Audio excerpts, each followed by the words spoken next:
We are ready to party. They're classy too, man. I can wear this on a date. People who are most successful are the ones who don't just give up.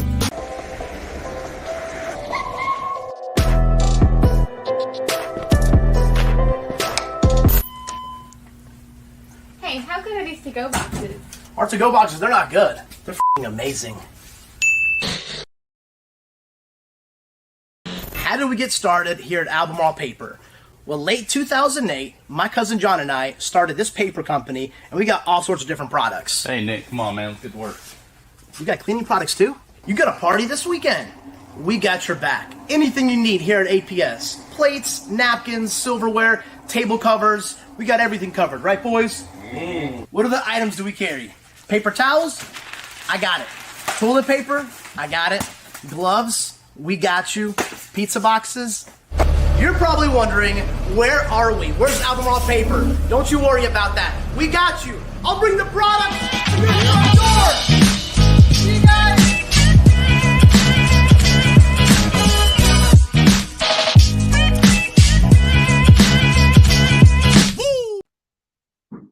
Hello, ladies and gentlemen, and welcome to a new episode of MLS Corner. Tonight, we are here gathered as Charlotte rested its peace with the 2022 year's player. I can't even do this seriously. What's up, guys? This is Jorge with Top Bid 90. We've got a show today for you. To my left, I have the man, Mr. Brian, Mr. Top Bid 90 Fire Articles. How are you tonight, bro? I'm doing well. I'm a little tired. I'm glad I'm not traveling this week again. I'm back home in Greensboro, and I'm glad to be here. We're glad you're back, my guy. And just like Mr. Lee from CLTFC Fan TV, who visited this weekend the fake Queen City. Is that correct, Lee? I did. And, I got a lot of stick on Twitter for calling them the fake. And then, they wanted us to go back with the L and enjoy all that blah, blah, blah, blah, blah, blah. But whatever. Cincinnati was still stuck. Listen, after that video of their fans doing that choir go FC Cincinnati, there's nothing you can do to tell me that y'all have a good atmosphere out there. I'm sorry. The stadium was legit, man. And Mr. Tepper, if you're watching, man, we need one of them in Charlotte. I mean, It was really nice. I can't take that away from him. I posted a video on our Twitter account, and it was right when, how the crown starts for us. It was their intro. It was raining. I would give them that. But again, they were covered. I don't know. It kind of filled up a little bit, but it was definitely, I don't know. Maybe it's because I sit in the supporter section for Charlotte that it sounds louder and better, right? And I was on the opposite end, so. But yeah, I mean, stadium's legit. I highly recommend going to check it out if you get a chance. Tell us a little bit about your trip, man. I feel like there was a lot of people in Cincinnati this weekend. So a whole bunch of guys from Mint City, Blue Furia, Southbound, and Crown. How was that? Yeah, it was pretty good. I mean, you're right. There was a good amount of us. I mean, we just kind of did our thing, man. We, me and Michael and Eric went to a Reds game, and then we met up with Chico and Matt Swift and all those boys, right before the game. And then we merged over to this place called Pitch. And then from there, we went to that's when we met up with Blue Fier and all those guys. And then we walked in, and it was pretty fun. Nice, man. I mean, everything was great except the result, right? Charlotte FC, man, take a 2-0 loss to Cincinnati. This makes it, I think out of the last 6 games, we've only won 1, and that was against, ironically, who we're playing this weekend. New York City FC, the current MLS champs. Talk to me about this game, Brian. I mean, Charlotte, to be fair, I feel like we say this all the time now. Like, we play well, but we just can't figure out a way to win, right? And honestly, I don't even think it's teams playing us. Just lack of concentration. It's set pieces. It's not even teams building up attacks and scoring on us. Most of the time, it's our mistakes that lead us to losses. So talk to me about this game. Yeah, and I think so. I mean, I think that's the sum right there, right? It's the middle of the park. we're fine in. Like, we can control games, control possession, control the ball, kind of dictate even where the game is played. A lot of the time, it's just literally in our own 18-yard box, and in the opposing 18-yard box is where we struggle to either score goals or defend our box and give up goals. And it's happening time and time again. I think the last two games, I feel like specifically what I took from, because this game was kind of a roller coaster for me since I didn't see it live. And so I came home from the baseball game, I looked on Twitter, and it was just like chaos. So I was like, I'm going to leave it for a day. And then I came back and watched the game, and expecting it to be like a really poor performance from Charlotte. And that's not what I saw. I saw a team that was able to like really hold possession, control large portions of the game. And there's just really distinct minutes and moments where they just, concentration was not there. I don't know why Bender keeps being the one guarding a center back on set pieces, because it is just every time it happens, he just gets laid out. He gets laid out. And so like that absolutely has to go. That was Mar was letting him do that. Now Latanzio is letting him do that. I don't know why it keeps happening. It's just like, it's not putting him in a strong position to succeed in any way. And then the second goal, I mean, you could say it's on Nuno. You could say it's, I mean, for me, it's because Kalina's looking at the play in that scenario, and he's actually seeing where the defenders are, whereas Nuno's got his back to everything.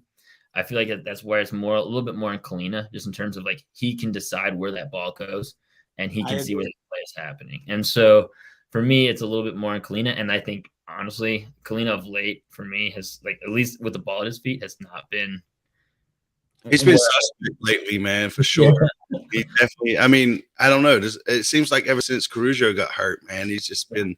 I mean, I don't even think. I think it's we wanted to say. I feel like these mistakes by Kalina were far and few in between. Yeah. In the first third of the season. Yeah.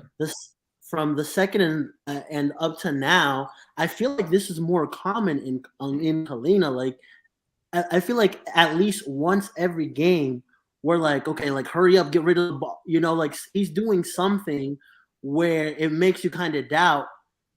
He does come up with some great saves, but every game, I feel like he can give up a very, very easy goal.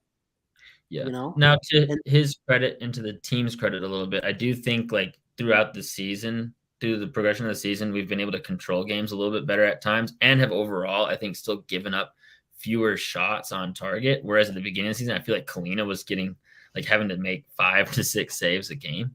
And so there's a lot more positive moments from Kalina, whereas like I feel like there's less of those positive moments that sort of negate those mistakes that he makes too. So I think those are also becoming more prominent. Lee, talk to me. Were you surprised with this lineup? I mean, we saw a front three this week of Kamil Yazviak. We saw Rios start and Kerwin Vargas, right? I mean, I think it was a shock to us that Swiderski was benched, right? And if he was benched, naturally, in my opinion, who we all thought would have got the start would have been Andre Shinyashiki. One, because he's got goals and assists, and two, because Latanzio talked about playing him more centrally, right? Yep. And I think it was a surprise to everybody to see Rio start. Talk to me about this lineup. Yeah, I mean, you know, we've all been screaming, why is Andre not starting? Why is he not playing? And we all went back to his contract. And, you know, maybe there was some stuff in there, right? The reason why we benched him. And then it was like, all right, Carroll's not scoring. He's been benched. Here's your chance. No, not Andre. So, you know, so it's like, I don't know. I don't understand the thinking of that, right? I mean, I would have definitely me personally, I would have put Andre. And I was fine with Vargas and those other guys starting. But, you know, personally, I would have liked to see Andre in there at least for 45 minutes to see, hey, man, what are you really about, right? I mean, it was the perfect weather to play, man. It was fast enough the game for his sort of style of play. It would have, you know, and yeah, I don't know. I don't know what's going on, man. I'm really confused with this club here recently with the starting lineups for sure. And I want to hear from everybody in the comments section as well. I mean, we saw some interesting things too. Like, one of the reasons that I came out and criticized the club in terms of what's going on right now is because, you know, like we have We got rid of Sergio Ruiz. We got rid of Titi Ortiz. We got rid of Alan Franco. A lot of games we're playing 3 CDMs, right? And like we're experimenting, right? I mean, we've tried Yazviak at the 10. The last 2 games, right, against Orlando, I want to say, we saw Swiderski get thrown to the right wing. Then we saw him get thrown into the 10 role. Andre go from the 9 to the wing, and then Rios plays. And then this weekend, we saw Swiderski come back in, going into that 10 role again. That just lets me know right now we're experimenting. We're trying things out because we can't figure it out. And that comes back to, you didn't properly replace any players. And I get you're preparing for year 2, but we're in the middle of year 1. 2 wins at home, we would be right now in playoff positions. Well, yeah, and it's kind of frustrating that we keep playing around with the formation and the players and where they're going to play. It's like we're not really going to see how well this works if we don't give it 1 or 2 games. Well, we're like a 4 or 5 game losing streak, it feels like. I think the last team we beat was New York, right? And that was on the road. Last 6, and then it's just losses. We're tied in highest losses in the Eastern Conference with, guess who? DC United, who sit bottom of the table. And they're only 6 points behind us, man. Right. So, so it's like, please do not get that wooden spoon, man, for sure. But it's if we're gonna play around with the formations and where these players are gonna play, then just commit to it for 1 or 2 games, man. Like this 5-10 minutes here, you're not gonna see anything, man, and it's just frustrating as a fan to kind of just know that Cincinnati was there for the taking, man. We could have beat them, but they just obviously they beat us 2-0. Yeah, I mean,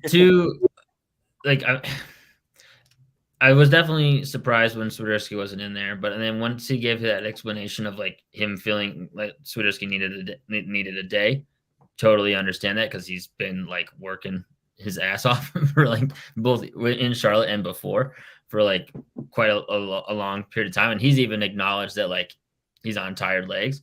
So I totally get at this moment giving him the day. I was pretty surprised that Rios got the nod over Shinashiki, but I think overall, if you look at at least every single attacker had at least one pretty good look at goal, and none of them could take advantage of it. And so, it's just like at a moment also where it's just like, and you can even see it at Latanzio on the sideline after Shinashiki misses that header from the 6, and it's just like Sky like just takes it right, and you can just see Latanzio like almost do the same thing that Klopp did when they were 0-0. Just like, dude, there's nothing I can do. Like, there's nothing. Like, nobody is scoring. Like, they're getting shots.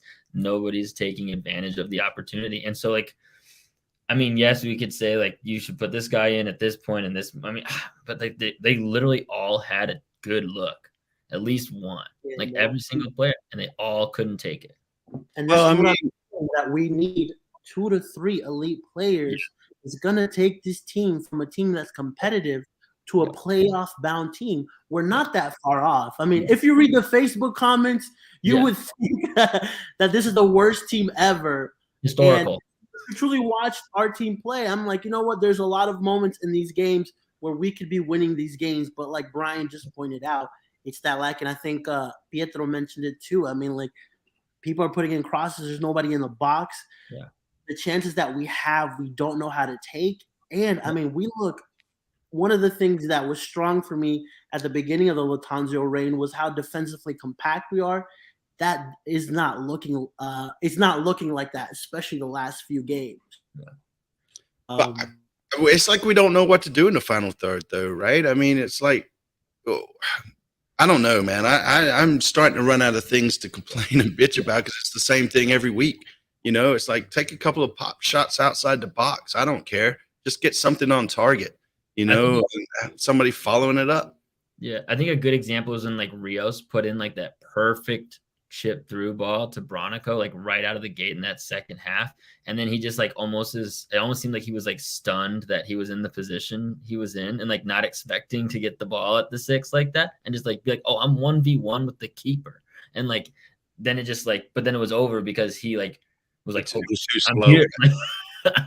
And like I'm in this moment right now. And like I think that's the thing. It's like sometimes maybe they either the anticipation of just like, yep, this play is going to happen and work, and then float. I'm going to just get my shot and go.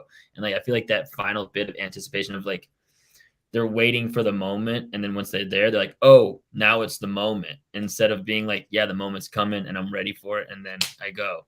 And I think they're just like a step behind, especially in that final third. I mean, FC Cincinnati's had like how many damn draws in a row, right? We couldn't even go up there and get a draw for these boys, man. I mean, you know, if there was one game we needed to win, I feel like it was this one.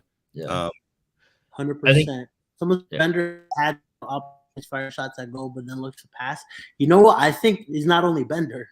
I feel like it's everybody. It's everybody.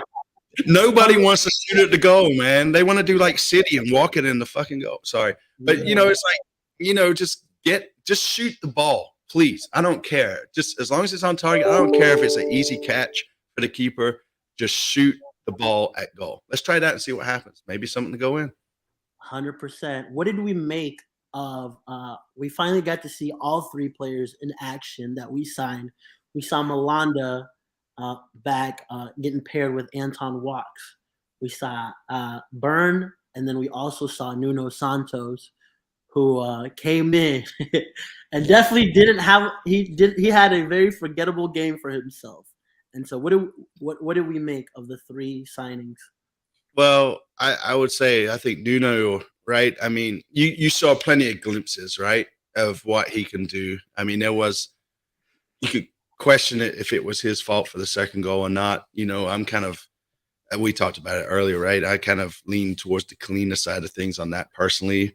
You know, I'd say Malanda, he's going to be solid for us, right? It's just a matter of him kind of getting settled and ready to play. And then, you know, the other guy, was it Byron or whatever? I don't think he was on the pitch long enough for me to make any kind of judgment.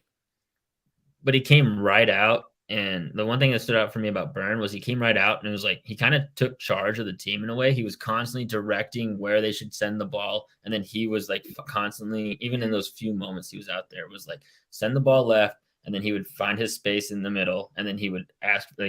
So he was like very vocal and adamant. I think he's going to be a leader on this team. I mean, once obviously we get a full game of him. But he's also very reactive. Like he was quick to switch gears from defensive phase to attacking phase and back and forth. So I think I'm super high on Byrne. Shameless. Yeah, I'm looking forward to him. So I think, and for me, Malanda, to be frank, I think he might be closing in on inking a starting spot like for 2023, and he might be like having to like somebody might have to fight him for that at this point. I mean, the opportunity opened wide up for him, right? Walks is the only other center back that's healthy right now.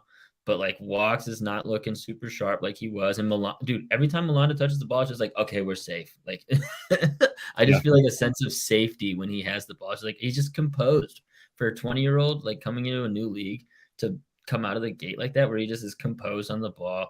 It feels super secure in the back line. It feels way more secure than anybody else, Kalina or the back line. And so I think there's just something to his game. And then Nuno, bright moments. He just looks like he drives forward, which is what we're missing. Yeah. He's willing to take the ball and go with it, which is like he made some slick passes too. Yeah. But he like is moving the ball forward, whether it's driving it, passing it. He's looking to do active things with it, which is like I feel like what's majorly missing. Yeah. 100%. I also think kind of an unsung hero who I've liked in the last couple of games is Derek Jones. Yeah. You know, he played very, very well at that 6. You know, and so unfortunately we've been losing, right? So it's very hard to tell, but he's been probably top 3 players the last 2 games for me. Yeah. This is we keep getting mad at the players and the coach, but we don't have the players to be on top of the table, and that's the truth. You know what? Yes. I think that's something that most people don't realize. I think we have, like I keep mentioning, we have a good team. It's an okay team, right? And we've seen it, right? Like games that we shouldn't be losing, Orlando we shouldn't be losing. This Cincy game we should have got something out of. Inter Miami we should have got something out of, you know? And so it's just that's the most frustrating part, that we're 6 points off of playoffs. And I feel like out of the last 6, we could have pulled at least 2 wins at least 2 more wins than what we have right now. And it's very interesting too, because if you look at just the possession, the last 3 years, we held more possession than all the teams we played against. Against FC Cincinnati, we had 64% of the possession. Against Toronto, we had 59% of the possession. And against Orlando, we barely sneaked over them at 51. So that tells me this team wants to hold the ball. But what that also tells me is, like someone mentioned it, when people have the ball, they don't want to drive forward. Everybody wants to walk the ball in, like Lee says.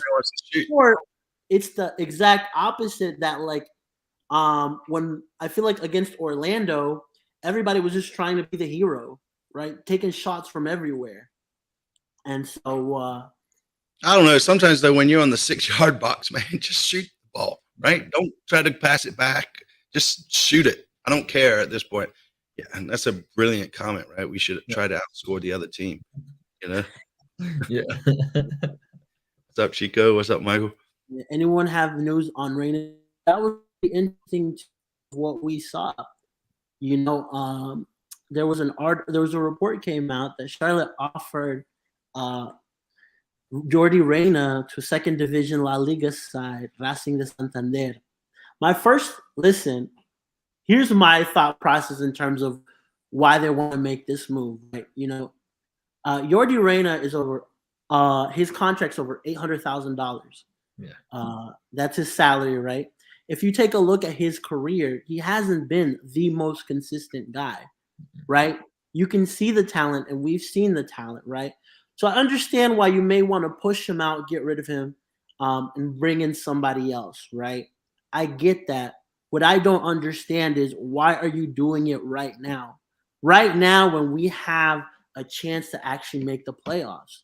That's my biggest criticism, right? If you do it in the next window, fine. Get rid of him, put money down, and bring somebody that you think is going to be here long term, right? I don't mind that.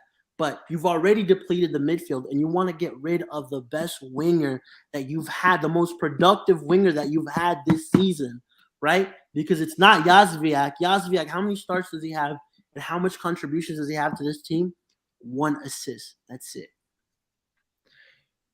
Yeah, I think the other thing about Jordi, and I think this goes back to like when they made the decision to fire Mar and bring in Latanzio and kind of just go over a complete culture change. And I think Jordi is another ramification of that. And I think that was still happening during Mar as well. I mean, just like in terms of the intensity he brought in training, I think that's been an issue probably this entire season. On and off with Mar, he would kind of hit the bench and then not be there, and then be a starter, and then back and forth. And it's kind of the same thing with Latanzio. Yeah, I get that. Also, his whole career, and then I mean, there's a reason why he was a free transfer, right? Like, and I think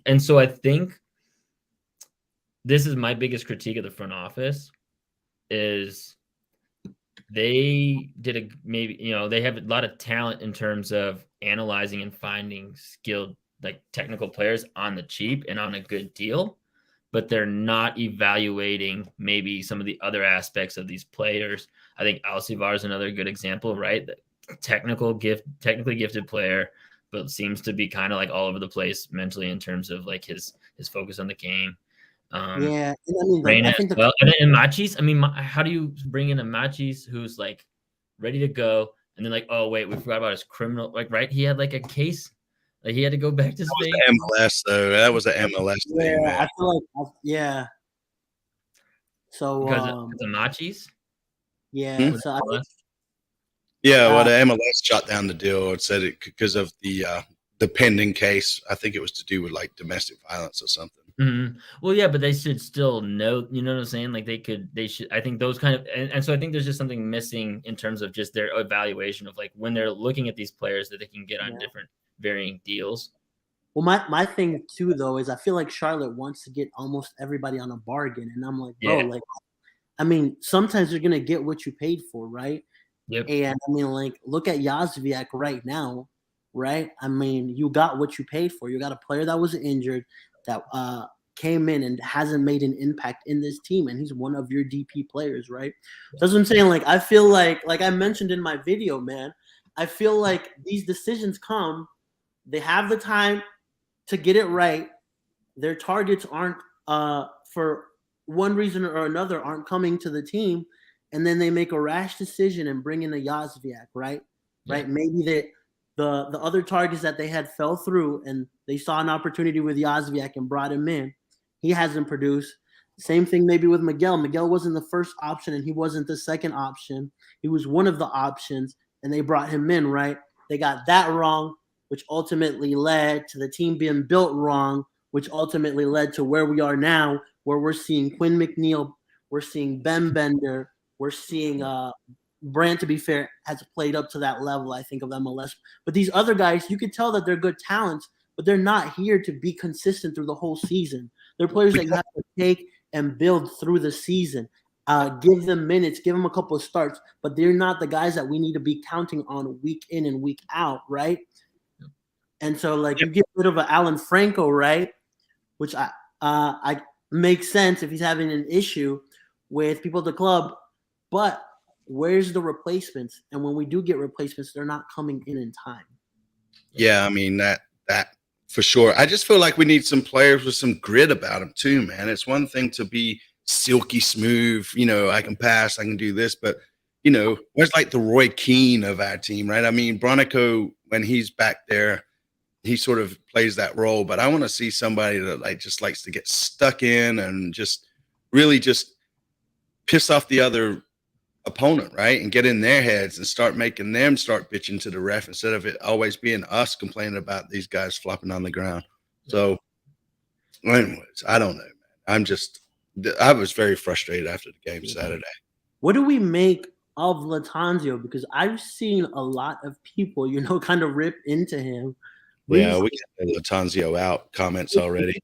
Yeah, I understand from a perspective of, like, we've been losing, right? But then the only kind of my saving grace for him, and I want to hear from everybody's thoughts in the comments as well, is, one, it's not like we're getting outplayed. I mean, bar LAFC, bar maybe Inter Miami, and I can't think of any other games. Toronto, I would say. Toronto, right? Yeah. Most games we're pretty competitive and we stay in it, right? And I'm like, okay, that's a good sign for me. And the other one is, like, he's working with what he has. So it's really hard to judge a coach when you're coming in the middle of the season, taking over. You're losing players left and right, and you're made to work with what you have, right? So in my opinion, I'm only going to place where it's Lattanzio if you bring in a quality, experienced guy to take over this team, right? Don't try to sell me some guy that's in the third division of Estonia that's going to be the next big thing to take over this team, and we're going to play amazing football for 5 years because this guy, has been unearthing people from Lithuania. No, man. Bring somebody experienced in here that can take this team, add to the team, right? Or just stick with Lattanzio.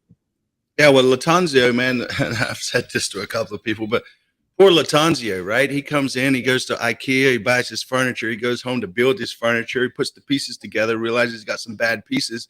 He has to send off and wait for more pieces to come in. In the meantime, he's missing what he needs, right? And I don't know if he's been limited by Zorn and Co. with some of these contract deals. I mean, the Andre one to me is super suspicious, man. But again, I would have rather him start losing when he first came in and we were on a winning streak now versus the way he kind of came in and kept the status quo, if you will. And then now we're dropping off and everybody wants to compare him to Mar and all that other stuff. And I just think it's totally unfair. I don't think this is a Lattanzio problem. I think this is a not enough players in the right position problem. Yeah.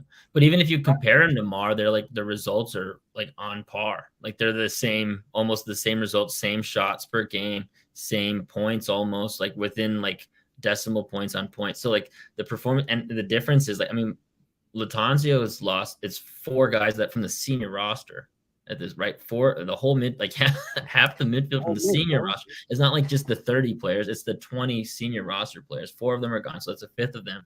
And then Alcivar and Reina are kind of on the outs too, it looks like, right? So that's like potentially 6 senior roster spots that he's left kind of hamstrung down with, potentially because of the Reina rumors and things like that. And so you have the 14 senior roster spots to finish off a season and try to make a playoff run. And so what's interesting to me is why there was like this willingness from the fan base specifically to be like anti front office, in terms of like the front office is causing a lot of these issues in terms of the players they're bringing in under Mar.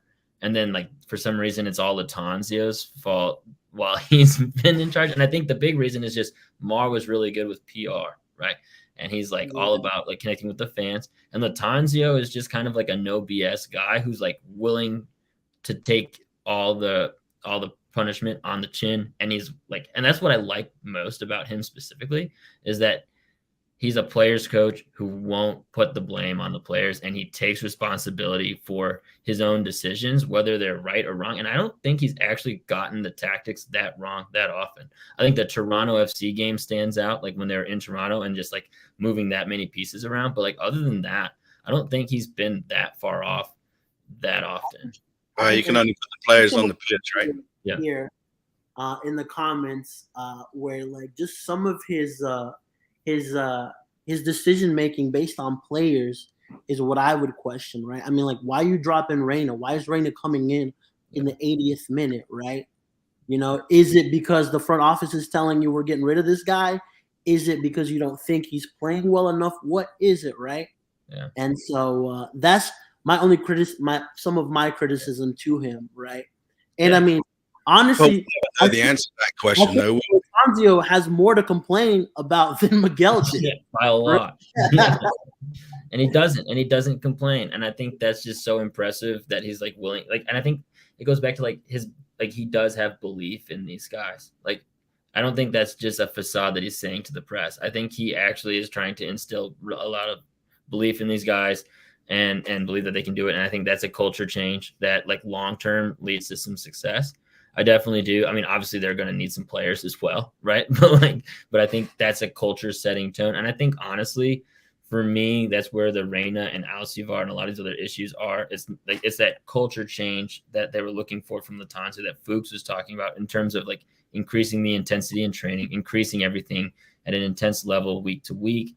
And I think Latanzio is kind of like a no BS kind of coach when it comes to that. And it's like, it doesn't matter who you are.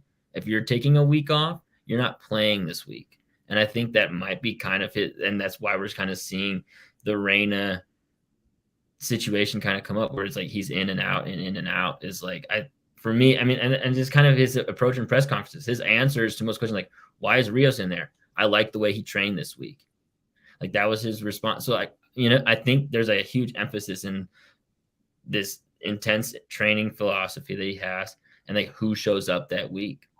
I think that's a big reason why there's no other reason why Alcivar is getting played off the pitch by McNeil and Bender. It has to be how he's showing up in training, right? Because technically there's no way he's not in the technically he's probably one of the, it's not the best, one of the top 2 best midfielders we have. Yeah. Sure. Someone asking the question, what's up with Alcivar? The reason he's not playing though is what Brian said. And I asked, what game did he came on? I can't remember that we lost. I want to say it was Toronto that he came in and he looked really good. Yeah. Whatever last game he played prior to LAFC, he came in and looked really good. And I asked Latanzio about it because he's been in and out of this team, and he said Jordy's a guy that has the qualities, but he has to stay consistent. And in my opinion, he's not staying consistent, right? And so if he's not staying consistent, and now this is 2 coaches that don't play him in and out with Mart and Latanzio. If this guy isn't it, this is the type of player you need to try to get rid of, right? If it's very telling when Quinn, Ben, and Brandt are starting, and Alcivar is not getting a nod, right? So. Yeah, and I think this kind of goes back to that front office issue again. Like they're clearly while they're finding some technically gifted players, they're missing some of these other qualities as to like out. Like, I mean, there's some way to find out like that these are kind of like maybe his mentality off the field, right? For both him and Reyna, I think like those are both things that like, I mean, Reyna's 28, right? There's plenty of years of MLS experience to have sifted through to understand like whether or not that was the right move to make. And maybe that goes back to like those other issues of them taking too long to kind of fill out their game plan. And so then they were like, well, we have Reyna as an option. We can take him because we didn't get to our other options. That might be playing a role. It just seems like there's a decent amount of mistakes that have been made by the front office that they really got to learn from, right? I mean, it's the whole like fool me once, shame on you. But I mean, they can't be fooled like this again, right? I mean, they have to get this right. 100%. And I think this is a great comment, and it's spot on. The decisions on the field are doing the players at the end. They have 60 to 70% possession. They have to make the decisions on what to do with that possession. Lamar and Latanzio cannot hold hands and do it for you. You're 100% spot on, bro. I mean, we're seeing it. Yeah. I mean, right? They lost 2-0 the last two games, right? They had 33 shots in those games, right? 33 shots, no goals. Like, I mean, he can't score for them. Latanzio can't score. He can only sit there on the sideline and be like, God, there's another chance gone wasted. You dropped something. Yeah, I did. I was pretending with Latanzio full on. Throwing the thing. Yeah, I mean, I agree with all the points, man. It's frustrating to watch as a fan for sure, right? I mean, I don't know. I mean, I think Zorn may have his thumb more on the game day than we're being let on, right? I don't think Latanzio would throw him under the bus for sure, but I don't know, man. Well, if the front office is having a say in maybe like what you're maybe mentioning in terms of what's put on the pitch, if that's true, then that to me is like kind of a red flag in terms of if Latanzio is going to be here long term. Yeah. I would get it in a sense that, you know what, he's not the head coach yet. He's just an interim coach, right? Mm-hmm. But if he gets the job, he's deciding who's going into that 11. Yeah, I mean, but I think his CV's strong enough to be a head coach, right? I mean, he's coached some great players, right? I mean, Tevez and all those guys, right? I mean, he's been around. He knows the game, right? And I think he just needs a shot. I think we should have gave him an 18-month contract and made that stable, and then the players will be more willing to play for him, right? Because they don't know either, right? Well, I'm fine with them like testing him out now, right? Because I would want to see, like, if you give me the option, I want an experienced guy to come in here. But I've seen enough from Latanzio that if you don't get that guy, he should be the guy taking this team forward, right? That's just my opinion. I know everybody has their own way of looking at this, right? No, I'm for sure in that same boat. I mean, he just, from what we've seen from this, and even before when he was the assistant with Mar, right? I mean, Bronico, who's been one of the standout players all season, has come out and said like Latanzio has been such a huge impact on my success and my progression this season, right? And if he's like the main player who's made the biggest progression, and he's also saying it's because of your interim head coach, I mean, you can't ask for much more in a situation when you're kind of taking a bunch of pieces that you're hoping can develop into regular contributors on the team. I mean, what more can you ask for than the guy who's actually being told is responsible for making that happen, So I think, and the amount of worldwide star players he has developed. I mean, Gio Reyna, Jadon Sancho. Like, I mean, this guy has been involved in like world-class players. So, man, I am in the boat of giving him the shot next year. Again, like if we can get like an experience with like Marcelo Bielsa, like then obviously like right. There's levels to this as well. Yeah. This is a great question. So what is our best starting 11, right? Yeah. I mean, because we've played around with that front three so much, right? Yeah. That midfield so much. I feel like in the back we have a good idea. What would be your best starting 11? Say Corujo's not injured. Say Corujo's not injured? Yeah. I mean, obviously he gets it. I would go Malin. I don't know yet on the right back, right? I have to see how Brian does. Obviously on the left, I'll probably throw more over there on the left. Midfield, Bronico. And then that's where it kind of starts getting iffy, man. Like who, right? You put Jaws in there and hopefully a couple of games he shows up. Rayner's in there. Does Andre start over Carroll? I don't know, man. I have no idea, man. I have no idea. Honestly, I think right now our best front three, in my opinion, would be on the left wing. You have to start Reyna. He's got the most contributions to this team so far. At the 9, Swiderski. And on the right wing, I want to say Mackenzie Gaines. Yeah, Gaines is a good shout, man. He played well. Maybe that's what we've been missing the last couple of weeks. It's just Gaines being able to stretch it and just run. Yeah. Then after that, someone mentioned it. Yazviek has had plenty of opportunities to cement himself, and he hasn't produced. Yep. Right, so he's going on the bench for me. I think Andre would be my first sub in, right? If you're looking to change things up, and then the tricky part right now would be that midfield. Honestly, you know what? Like Jones is impressing me more at the 6 the more I see him, right? Yeah. So that's up for debate too, whether I would start Brandt or Jones at the 6. Well, I'm really hoping I see Jones, Bronico, and Santos this weekend against. Obviously, we'll get to that game a little bit later. But I think honestly, I would almost put even those seen like 20 minutes of him, and it wasn't even a great 20 minutes from him. But just the fact that when he's on the ball, like it seems like he's extremely aggressive and willing to be aggressive. Like I almost put him in the starting 11 already, just because we've seen so little of that this whole season. Yeah, and so I think it's also really telling that when they make 3 last-minute signings, they're all pretty much fits into the starting 11 right away. When they're like kind of like off-the-cuff last-minute signings, it seems like at the transfer window, and they all have become kind of immediate. I don't know if I would call it off-the-cuff. Melanda is the guy that they've been tracking, right? Yeah, for sure. I think Byrne is a guy that they will be tracking, right? They know they have to bring in another right back because Harrison won't be here next year. True. Right? I think the one that may be off the cuff, maybe Nuno. Maybe Nuno wasn't one, because to me, he's going to be one of the 8s next season. Right? Oh, for sure. He's got to be starting week in, week out.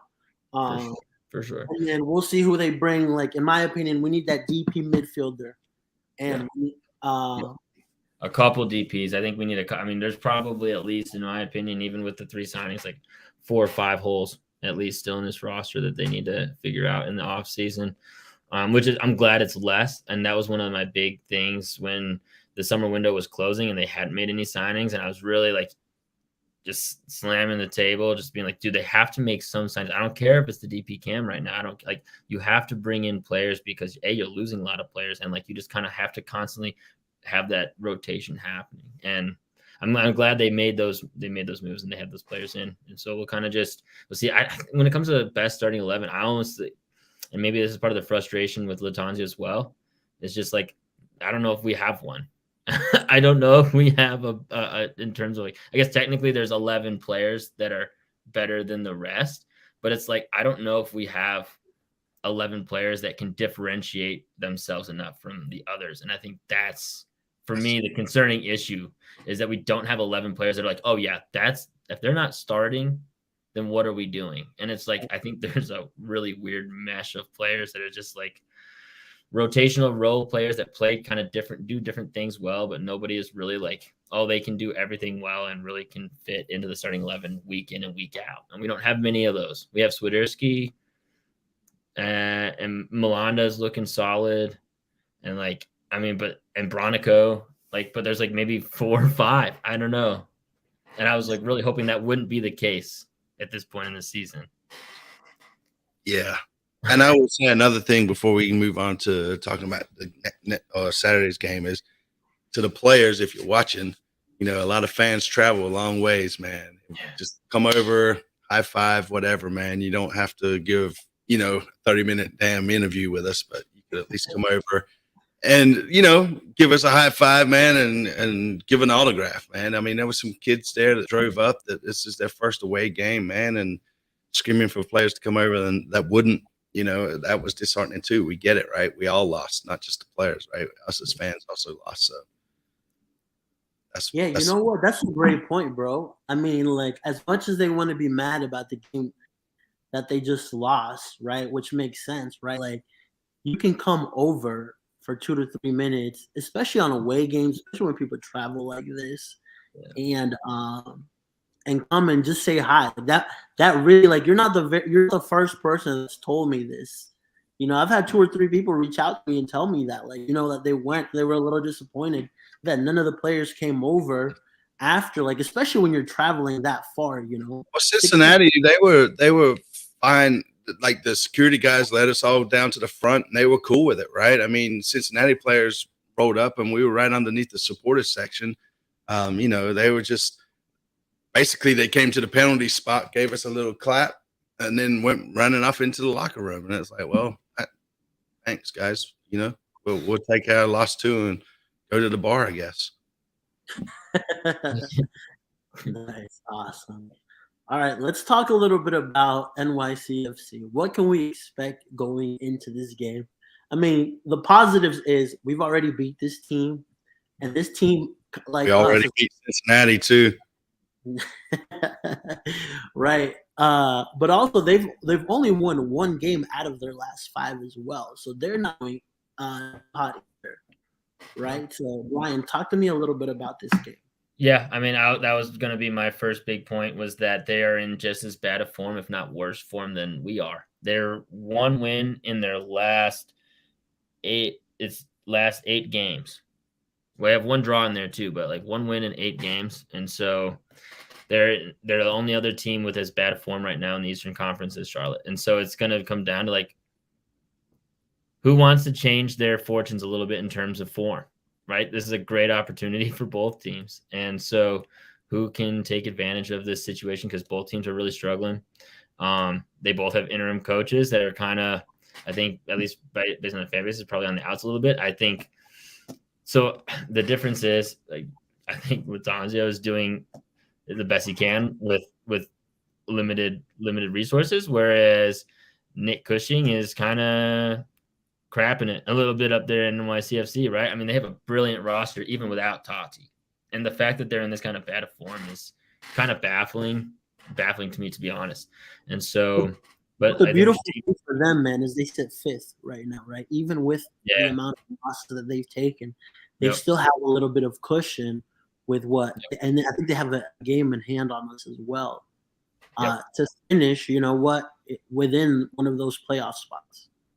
Yeah, and I mean, they're used to traveling too, right? So it's not like an away game would be bad for them. I mean, because we always kind of counted on home games, right, being our thing. Yeah. And I mean, I don't even feel confident in that anymore.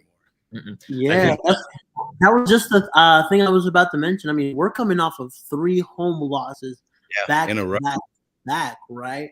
I mean, what does this team need to do to change that, right? Because men, I feel week out, we play well, we have moments, we don't take advantage, and we make mistakes, and it's either a Bernardeschi, Insigne type of player doing one on us. It's a set piece, or it's a mistake by Kalina, a mistake by the defense, a mistake by somebody that leads to the team scoring and ultimately winning each game. It'd be one of those boring 1-1 games, man. So I think the one thing that can kind of change the fortunes in this game is a little bit of a spark from the new guys. I think starting Byrne and Santos is a huge part of the formula for success in this game. Just like, they're going to come in fresh. They're going to come in with a fresh energy and mentality to the MLS. And I think a little bit of a different kind of fire to them and passion to them that the team could really use. I think putting them in the starting lineup and really giving them a shot to really kind of help fire up this team in a new way, it would be huge, because I think that's what's lacking in a lot of ways. I think people, like the fans, the team is just lacking a lot of composure in front of the home fans right now. It seems like they just don't seem to have it the way they did, where like every time they're like, at least we can come home and the fans are behind us and we roll. And it does, like, whether it was like that Latanzio comment where he's like, yeah, it's kind of putting a lot of pressure on him, which I still is like that's like the one real BS comment that I think Latanzio's made all season.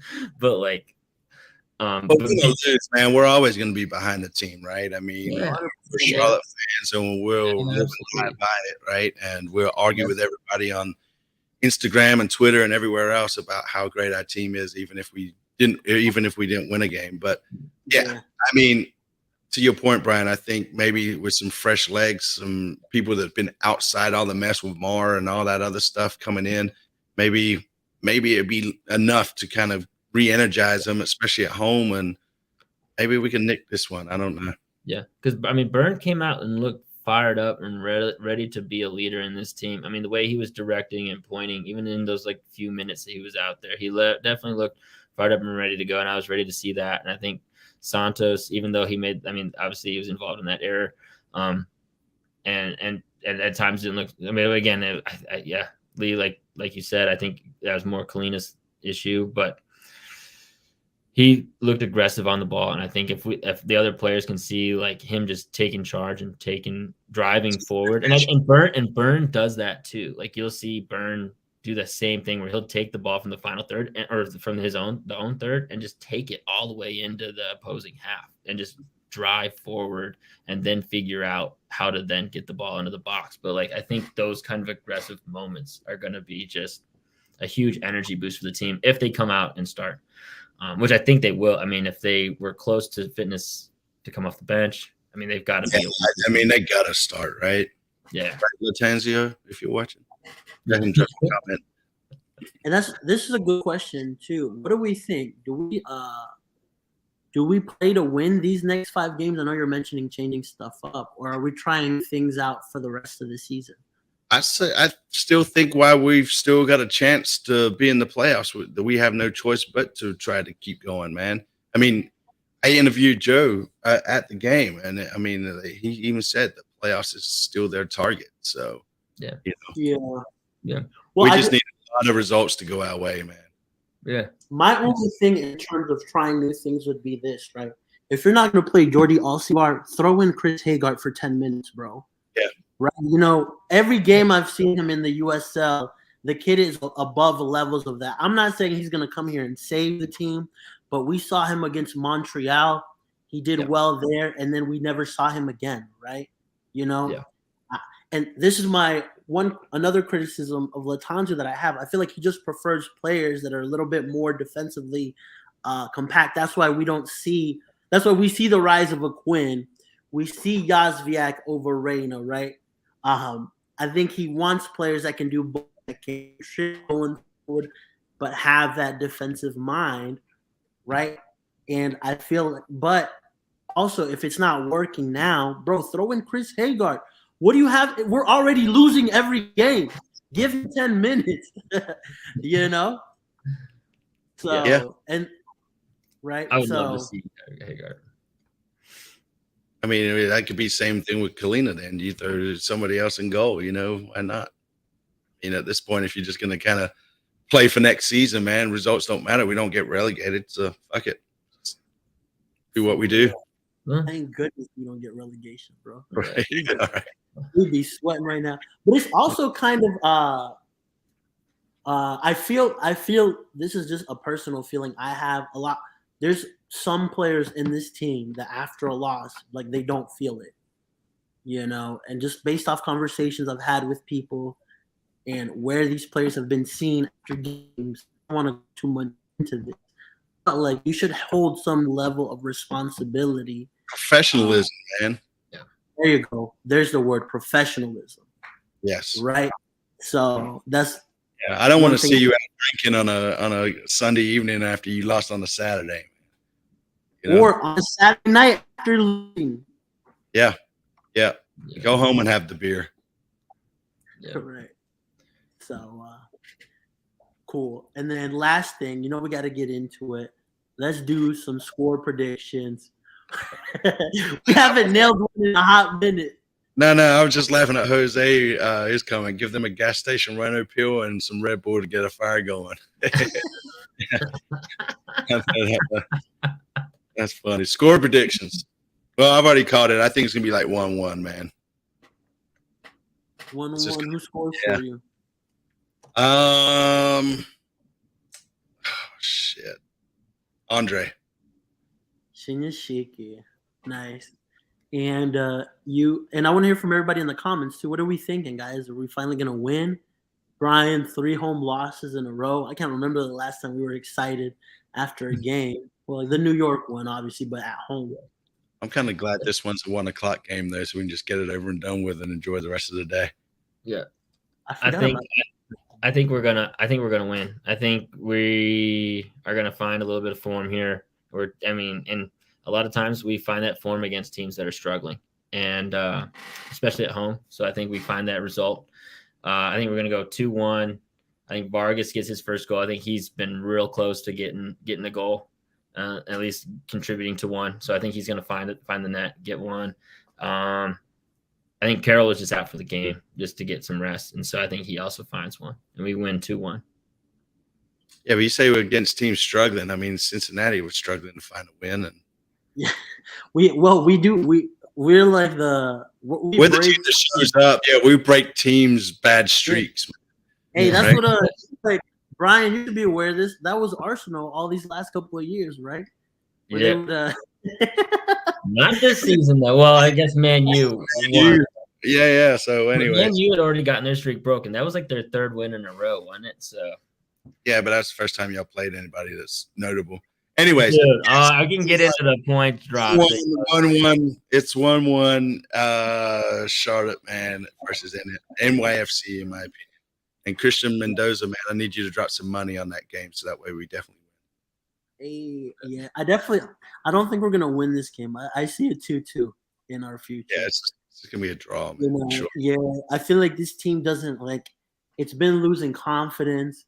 And like you said, Lee, I mean, we haven't won a home game in forever now. 3 losses in a row, right?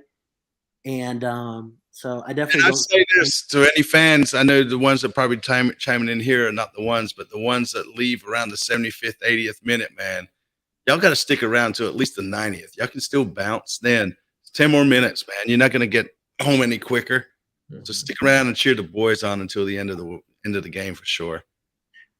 Here's a good question. Do you think the last couple of games we'll see a dip in attendance? Especially if we're okay, playoffs is out of the question. Because in my opinion, you know what? We still have a shot for playoffs, but we don't, man. I think we will. Keep it real with y'all. I'm always realistic. We're not making playoffs, in my opinion. I don't think we are either. I think we will start seeing, especially the Columbus game, I believe, is on a Wednesday night or something like that, right? At 7:00. It's just gonna. I feel like we'll start seeing a lot more empty seats. That's so unfortunate. I really hope that's not the trend. At least, I mean, maybe the end of the season. I really hope that's not the trend long term, because I mean, God, at the end of the day, we got an MLS team here in Charlotte that's I mean. Yes, one season that definitely hasn't gone their way. And then I think it really comes down to whether or not how this offseason goes in terms of whether or not they fill out the rest of the roster and then moving forward. But to drop out so quickly when this is pretty close to a standard expansion. The only expansion teams that haven't really there's 2 or 3, right? There's only a few. And most of those teams, even those teams that were really successful, I don't think they're talking about their first season about making the playoffs or missing the playoffs, right? It's about what they've done long-term since, right? Even Seattle, you think they talk about their first year making the playoffs? No. They talk about the MLS Cups that went and that foundation they built to go forward, right? And so I think I'm going to say, I mean, the club obviously thinks that the fans are going to stick around, right? Because they're opening up the top bowl against Philly. Yeah. So they feel like it's going to still have the fear of missing out, if you will. But I feel like attendance is going to drop, man. Yeah. It's going to be sad to see. We'll definitely see. I mean, Caleb makes a good point. There's only 3 games left, right, that they can go to. But at the same time, yes, they've had all year, and then the Panthers are cranking up, and it's I can just see. True. I can forgot. see they're not going to be at Bank of America Saturday and Sunday, right? I mean, it's just I just feel we're going to see it diminish. Maybe not a lot. Yeah. But it's going to be noticeable. Yeah. And like you mentioned, like the club is thinking long term too with some of the moves that they're making. And like what I just want to touch on what you said, Brian. But at the same time, it's not like we're going to be making moves and everybody else is just going to watch us, right? Everybody's getting stronger. You saw it this window. Columbus got stronger, right? I mean, Toronto got stronger.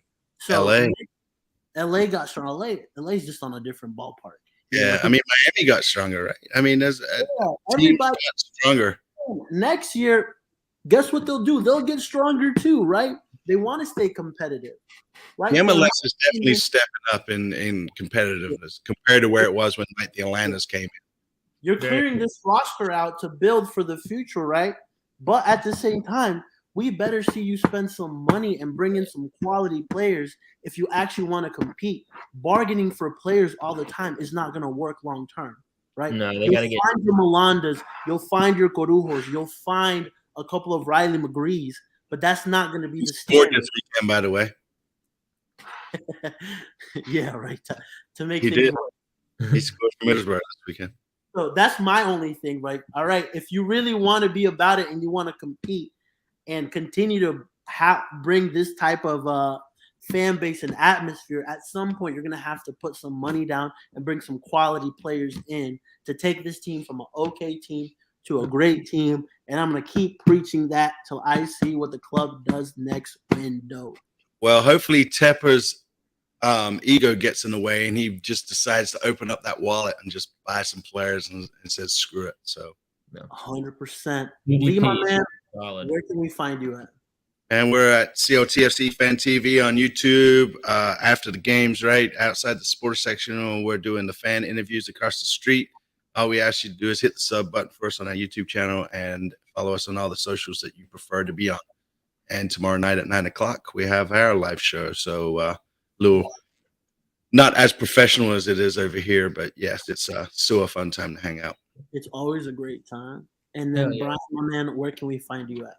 Yeah, y'all can find me on Twitter at Bam Mauer Media. I'm taking that from JT.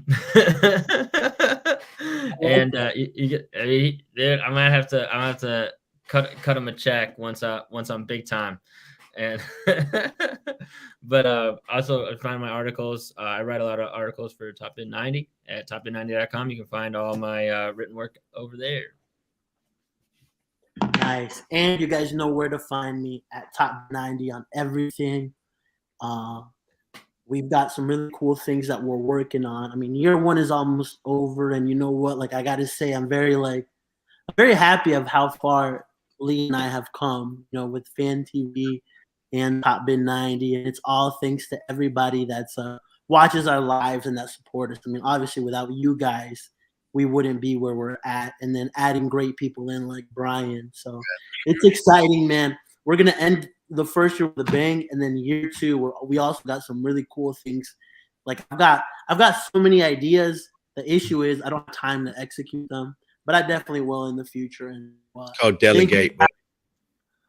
Huh? I said it's called delegate. It is.